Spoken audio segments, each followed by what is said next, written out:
Hello guys, welcome back to my channel. Thank you so much for coming back.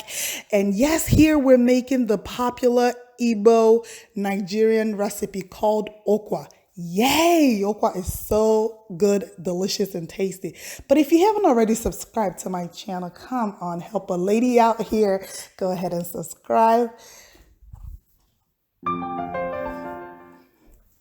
So I started out with a thoroughly washed okra. I mean, I'm stressing on thoroughly because if you live in outside of Nigeria, you know that we get our okra dry in the dry state.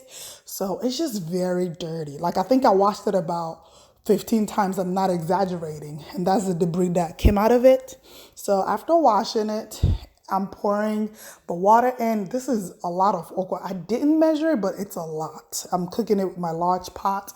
And when I'm cooking anything in general, I like to add all the water that I need just so I don't add more water. You know what I mean? I just feel like it takes away from the flavor.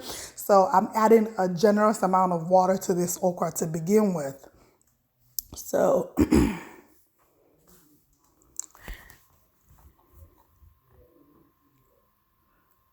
So once I felt like I got what I needed, I turned the heat to extra high. and and I have this ungo. Ungo is just like potash or akao, or even some people use baking soda. But it's just the palm fronds, I believe, that has been cooked to like ash, I believe. But yeah, I get this from Nigeria. Shout out to my in-laws, and all I do is just mix it with water and filtrate it. So after about 10 minutes, once I see my okra boiling like so, I add the mixture. I can already tell you that I did not have enough mixture for my okra because that okra was big and I was just being lazy. I wish I made a whole new filtrate of the ungo, but I didn't. So it just doubled up my work. So after 30 minutes, I typically check my okra to see, how it's cooking. So I can already tell that it's not looking too perfect. If I had added the right amount of ungo in it, it would have been a whole lot more softer. I probably would have cooked it for, I would say, 40 minutes tops. And mind you, I'm cooking this on the stovetop. But since I was being lazy, I had to pay the price. So I checked it and it was a bit hard. Not a bit, it was actually hard for me. So, I had hope in it. So I kept cooking it. Around this time, it was about the 45-minute mark, which typically that's the time my okra gets done. So, and if you notice, each time I check on it, the water gets creamier. So that's a good thing. Now it's soft, but not as soft as I want it to. For some people, this is perfect. Okra, people can make it differently. I'm not judging, however fits your taste, but it's soft, but not as soft as we like it. We like it really soft and creamy, okay? So, I let it cook. And at this point, see, the water just got even creamier. I checked on it again, and it was still not as soft as I wanted to. And I was just contemplating at this point, should I make another mixture of the ungo? I'm like, okay, they'll probably save me some time because typically by now it should have been done. So I just made a whole lot more mixture, and I added about half a cup of the ungo mixture.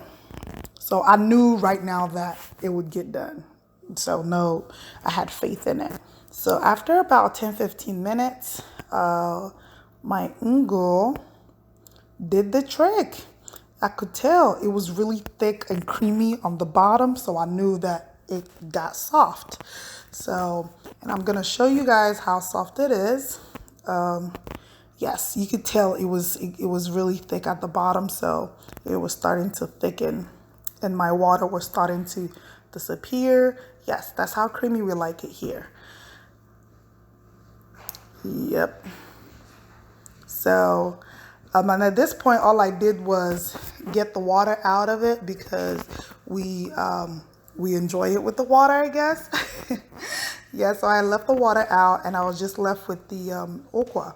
So and at this point I haven't added any type of ingredient, no salt, no nothing. So I just don't add it. I haven't added my ingredient beforehand, so I don't know if it makes it any difference. But here I have seasoning cubes and crayfish, and that's a little crayfish because I don't want my okra to be overpowered.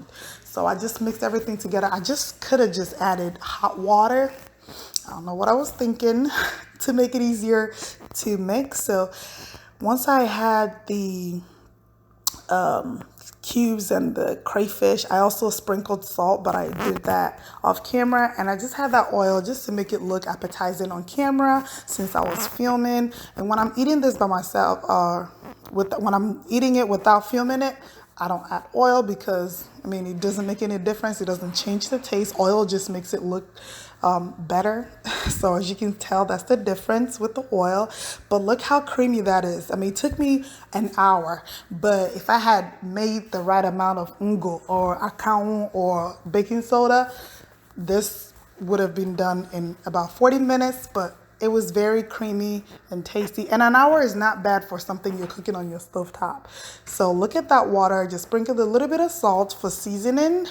And I mean, there you go. That's Ukwa, the most delicious meal in Igbo land.